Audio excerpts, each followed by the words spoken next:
झांसी जिले की बमिना विधानसभा सीट से राजीव सिंह पारीछा वर्तमान विधायक हैं, भारतीय जनता पार्टी से चुनाव लड़े थे। उसके बाद में किस तरह का जो इन्होंने कई वायदे किए थे पानी को लेकर, चूंकि पानी का बड़ा संकट है क्षेत्र में, तो पानी के लिए कितना काम कर पाए, हम बात करें राजीव से। राजीव, कितना कर पाए पानी के लिए? सबसे बड़ी समस्या थी बुंदेलखंड के लिए, खासतौर से बबीना विधानसभा के लिए पेयजल की समस्या। आदमी 20-20 किलोमीटर 15-15 किलोमीटर तक पानी के लिए जाता था और उसके बाद बड़ी मुश्किल से उतना पानी जुगाड़ करके आ पाता जिससे उसका एक दिन 2 दिन की इंतज़ाम हो पाए। इसकी धरातल पर इसका मजबूत इंतज़ाम हो और इसकी सदियों के लिए व्यवस्था हो। हमने मुख्यमंत्री जी से निवेदन किया, कई बार मिले, तो मुख्यमंत्री जी ने एक इतनी बड़ी योजना हमको दी जिसका पिछले फरवरी 2019 में प्रधानमंत्री जी के द्वारा उसका शिलान्यास हुआ, घोषणा हुई। और आज शायद आज की ही तारीख है, 19 तारीख को माननीय मुख्यमंत्री जी का यहाँ दौरा होने वाला था, जो किसी कारणों से भी टल गया है। और स्वच्छ पेयजल हम लोगों को घर घर तक पहुँचाएँ। लगभग 85 लीटर पर हेड हम लोगों को पानी पहुँचाने वाले हैं घर में। नल के माध्यम से जल नल योजना को हम लोग बहुत जल्दी ज़मीन पर साकार करने वाले हैं। तो ये जो मेरा एक वादा था और जो बहुत मजबूती के साथ में हमने जनता के बीच में रखा था, मुझे उम्मीद है कि 2022 के चुनाव के पहले हम बहुत से घरों को आच्छादित इस योजना से कर पाएंगे। अच्छा, बुंदेलखंड में जब हम लोग प्रकाश डालते हैं कि यहाँ पे कुछ विकास के काम होने चाहिए, बुंदेलखंड की जनता के लिए कुछ उन्नति के काम होने चाहिए, तो सबसे पहले ध्यान में आता है कि यहाँ पानी की समस्या है। पानी का नेटवर्क बने, सिंचाई का नेटवर्क बने। पिछली सरकारों में बुंदेलखंड के नाम पे केवल लूट हुई और हजारों करोड़ रुपए यहाँ से लूटे गए, चाहे इरज बांध परियोजना हो, चाहे भवनी हो, चाहे कोई भी हो, भौरट हो। सारी योजनाओं में केवल बुंदेलखंड के नाम पे यहाँ की आपदा को हाईलाइट करके और हजारों करोड़ रुपए लूटे गए। लेकिन जब से हमारी सरकार आई, उन्होंने कहा नहीं, हमें हर काम के पीछे उससे कितने लोग लाभान्वित होने वाले हैं और इतनी योजनाएं हुई, इनका परिणाम क्या हुआ। जब उनका आकलन हुआ तो सारा जीरो आया सामने। तो बाकी इस समय इरज बांध परियोजना भी भ्रष्टाचार के कारण ही रुकी हुई है, नहीं तो वो परियोजना आज चालू हो जाती और गुरसराय पूरे ब्लॉक को, बंगरा ब्लॉक को, इन सारे ब्लॉकों को पानी आज मिल जाता और उस क्षेत्र का विकास होता। क्योंकि इस समय डिफेंस कॉरिडोर आ रहा है, इसमें पानी की बड़ी आवश्यकता है। और दूसरा मैं ये कहना चाहता हूँ कि अब नहरों के माध्यम से पानी दे पाना संभव नहीं है। हम सब जानते हैं कि जैसे धीरे धीरे समय निकल रहा है, धरती पर जल की उपलब्धता कम होती जा रही है। इसका उपयोग की जो क्षमता है लोगों की, उपयोग ज़्यादा हो रहा है, लोगों की आबादी बढ़ रही है, बाकी भी संसाधन बढ़ रहे हैं, बाकी इंडस्ट्री लग रही है, तो उसमें पानी का उपयोग ज़्यादा हो रहा है। तो पानी तो सीमित है हमारे पास। तो इसलिए अब जो भविष्य में कोई भी योजना बनेगी, तो जो मध्य प्रदेश में आपने देखा होगा, टीकमगढ़ और इससे आसपास लगे हुए क्षेत्रों में पाइप के माध्यम से खेतों तक पानी पहुँचाने की योजना। क्योंकि लॉकडाउन अभी शुरू हो गया, कोरोना महामारी आ गई, तो सारी योजनाएं अभी एक तरीके से शिथिल अवस्था में है, थोड़ी रुकी हुई है।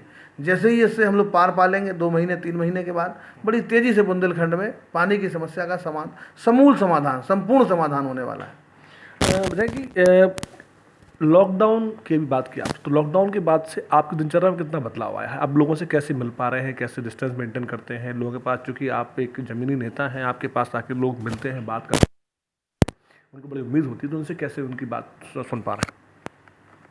इसमें थोड़ा सा सावधानी का विषय है। सारी सावधानियों के साथ में लोगों से अगर कोई आ रहा है तो उससे मिलने की स्थिति बनती है, तो सारे जो मानक हैं, प्रोटोकॉल हैं, उनको मानते हुए हम लोगों से मिलने का काम करते हैं, उनको सलाह देते हैं। आप अपनी अधिकतर परेशानियां जो हैं, मैक्सिमम परेशानियों को टेलीफोन से बताइए। लेकिन कुछ लोगों को फ़ोन करने में, अपनी बात समझाने में दिक्कत होती, तो ऐसे लोग आते भी हैं। लेकिन मेरा तो काम सुबह से 9 बजे से लेकर रात को 9 बजे तक लगातार जनता के बीच में रहना है, टेलीफोन के माध्यम से अप्रत्यक्ष रूप से लोगों के बीच में रहना है। झांसी इस कोरोना महामारी में देश का हॉट स्पॉट रहा है। जो टोटल देश का जो पलायन हुआ है, जो टोटल माइग्रेशन हुआ है, चाहे महाराष्ट्र से हुआ हो, चाहे गुजरात से हुआ हो, चाहे साउथ इंडिया से हुआ हो या नॉर्थ इंडिया से हुआ है, सारे लोगों का जो पलायन का केंद्र जो रहा है, लगभग 25% आबादी झांसी को छू के निकली है।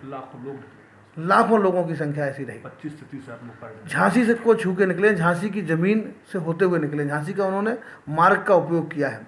लेकिन झांसी ने जिस तरीके से उन लोगों का अभिनंदन किया, उनका स्वागत किया, उनकी चिंता की, चाहे भोजन की चिंता हो, जलपान की चिंता हो, चप्पल के जूते की चिंता हो, उनकी छाया की चिंता हो, उनके रहने की चिंता हो, उनके भेजने की चिंता हो, ट्रेनों की व्यवस्था हो, बसों की व्यवस्था हो, जैसे भी बना, पूरी झांसी की जनता ने और झांसी के प्रशासन ने एक इतिहास बना के दिखाया है इस समय।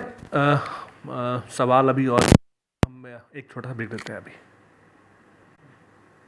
ब्रेक के बाद एक बार फिर हम बात करेंगे राजीव सिंह पारीछा से। राजीव जी, किसान आत्महत्या कर रहे हैं, ये आर्थिक तंगी का भी कारण हो सकता है या कर्ज का भी जो कुछ मामले सामने आए हालिया, उसमें कर्ज को लेकर आत्महत्या की गई, इसको कैसे देखते हैं आप? उस पर रोक के लिए क्या सोच रखा है? ऐसा कोई प्रकरण संज्ञान में तो अभी आया नहीं। अगर किसी किसान ने आत्महत्या की है तो बहुत ही दुखद विषय है। इसकी जांच और इसके कारणों में जाना चाहिए। कभी कभी पारिवारिक कलह के कारण भी ऐसी घटनाएं हो जाती हैं। सरकार पूरी तरीके से किसानों के साथ में, मजदूरों के साथ, गरीब के साथ में खड़ी हुई है। पिछले 3 वर्ष में इस तरह की घटनाओं में मैं कहता हूँ नितांत कमी आई है, बेतहाशा कमी आई है, और ये हमारा वादा भी था। आज किसानों की दुगनी आय की बात हो रही है, चाहे उनके कर्ज के जो रेट ऑफ इंटरेस्ट है उसको कम करके, उनकी लागत को कम करके, उनको उनकी जल को उपलब्ध करा के, पानी को उपलब्ध करा के, उनकी उत्पादकता बढ़ा के, या कुछ ऐसे वैज्ञानिक तरीकों से खेती करने के तरीकों को अपनाकर, या ऐसी फसलों को अपनाकर जो ज़्यादा मुनाफा देने वाली है। तो ये क्रम चल रहा है। पिछले 80 वर्षों में इन सब इस तरह दिशा में काम ही नहीं हुआ। पहले तो केवल गेहूँ और दलहन हो गया तो उनका खेती हो गई। अब एक वैज्ञानिक तरीके से और एक उद्योग की तरह खेती को करने का एक प्रचलन प्रारंभ होने वाला है। इसमें हमारे प्रदेश के मुख्यमंत्री जी और देश के प्रधानमंत्री दोनों ने बहुत गंभीरता के साथ में इसमें एक बड़ी कार्य योजना बनाई है। जैसे ही लॉकडाउन ख़त्म होता है, आप जान रहे हैं कि पूरा विश्व इस समय मंदी के दौर से गुजर रहा है, लेकिन अगर मंदी के दौर में भी कोई अर्थव्यवस्था चमक सकती है भविष्य में, तो वो सबसे पहली कोई अर्थव्यवस्था है विश्व की, तो वो हिंदुस्तान की अर्थव्यवस्था है। इस समय नेतृत्व भी बड़ा जोरदार है, और यहाँ के काम करने के युवा, उसकी युवा शक्ति भी सबसे ज़्यादा हिंदुस्तान के पास है, और यहाँ के लोगों का विश्वास, जो कॉन्फिडेंस है, वो भी सबसे ज़्यादा है। राजीव जी, प्रवासी मजदूर झांसी में भी बहुत अच्छे बड़ी संख्या में झांसी पहुंचे हैं, तो उनको काम देने के लिए क्या सोच रखा है? केवल तालाब खुदाई या सिविल सफाई से तो काम चलने वाला नहीं, क्या सोच रखा है उसके लिए? ये स्किल के आधार पर तय होगा कि वो किस स्किल के लोग हैं, क्या उनकी क्या उनको काम आता है। वो मैकेनिक है, वो टेक्नीशियन है, वो किस मतलब उनकी स्किल क्या है, उनको क्या तकनीकी कौन सा ज्ञान है, उसके हिसाब से तो हम लोग जिला स्तर पर पूरे उत्तर प्रदेश में योगी जी उसकी पूरी कार्य योजना तैयार कर रहे हैं। जिला स्तर पर जिसकी जो हाथ की जो क्षमता है उसको उस तरीके का काम उपलब्ध कराना। ये तो लेबैन का काम है कि आप फालतू ना बैठें, कम से कम 250-300 रुपये का तो कम से कम पर डे का इंतजाम करें। भोजन की व्यवस्था तो पर्याप्त हो। नरेगा के माध्यम से अधिक लोगों को उससे जोड़कर उनको रोजगार देने की तुरंत व्यवस्था की गई है। ये पूरे उत्तर प्रदेश में लागू है, झांसी में भी लागू है। इसमें तालाब और कुओं की जो बात हो रही है, तालाब और कुएं इसलिए है कि हर आदमी उसको काम कर सकता है। सिल्ट सफाई हर आदमी कर सकता है, उसके लिए कोई बहुत एक्सपर्टीज़ की आवश्यकता नहीं है, बहुत ज़्यादा आदमी की योग्यता की आवश्यकता नहीं है। तो कोई आदमी ये ना कह पाए कि अब हमने इस व्यक्ति को इसलिए नहीं लगाया क्योंकि ये योग्य नहीं था। इसलिए हर आदमी को उसमें समेटने, समाहित करने की ये एक तैयारी है। इसलिए सबको नरेगा के माध्यम से रोजगार देने की तैयारी, कम से कोई भूखा ना रहे। किसी के कम से कम छोटे जो खर्चे होते हैं, हाँ, वो उनके लिए कम से कम लोगों के हाथ तंग ना हो। अभिषेक जी, बरूसागर आपका इलाका लगता है, और वहाँ पे थाने के अंदर जो सिपाही थे, दरोगा थे, उन पे आरोप लगा है चांदी चोरी का। कैसे देखते हैं? क्योंकि अगर पुलिस का काम रक्षा करना यदि पुलिस ही भक्षक बन जाएगी तो कैसे काम चल पाएगा?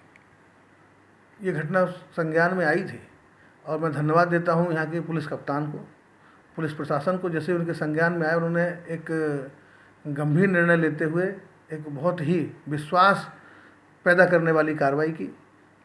ऐसे जो पुलिस के कर्मचारी और जो सब इंस्पेक्टर हैं उनके खिलाफ FIR भी दर्ज कर दी गई है। ये क्या है, प्रवृत्ति है। ये केवल हम ये कहें कि पुलिस के लोगों में नहीं हो सकती, ये प्रवृत्ति है। मैं ये कह सकता हूँ कि योगी जी के कार्यकाल में पुलिस में बहुत सुधार हुआ है, और पुलिस ने ईमानदारी से काम किया। अभी आपने देखा होगा ये कोरोना काल में ये जो पुलिस ने काम करके दिखाया, वो तो एक मतलब एक इतना सराहनीय काम है कि पुलिस ने एक आम आदमी की तरह, एक परिवार की तरह लोगों के साथ में कहाँ कहाँ से आदमी आ रहे हैं, कोई टेस्टिंग नहीं, कोई उनकी जांच नहीं हो, पुलिस बेचारी अंदर घुस रही है, भोजन करा रही है, उनको बैठा रही है। पुलिस ने एक परिवार की तरह एक बहुत ही भावनात्मक तरीके से काम किया है। तो पुलिस के लिए हम नहीं कह सकते कि पुलिस ने खराब काम किया है, लेकिन एक आध तो आदमी सब जगह खराब होते हैं। ये निंदनीय काम है, उस पर कार्रवाई हुई है, और ऐसी कभी भी कोई घटना सामने आएगी तो उस पर निश्चित रूप से आप जो जरूरी होगी वो कार्रवाई होगी। अपनी विधायक निधि कितनी खर्च कर पाए हैं अभी तक, कितनी और खर्च करनी है, और क्या प्लान है उसको खास? विधायक निधि तो जब ये आदेश आया कि आपकी 1 साल की जो विधायक निधि है वो कोरोना में लगेगी, तो हमने उसमें स्वीकृति भी दी, सहमति भी दी। और ये आदेश आने के पहले ही, कोरोना के आने के पहले ही हम सारी निधि प्रशासन को भेज चुके थे खर्च करने, अपने जो प्रस्ताव हम सारे दे चुके थे। तो इस समय हमारे पास जीरो है, कोई निधि नहीं है। तो कुल मिला के विकास कार्य भी आपके संचालित हो रहे हैं, लॉकडाउन के बाद सारी व्यवस्थाएं हैं, और आम जनता के लिए भी आपने सोच रखा है कि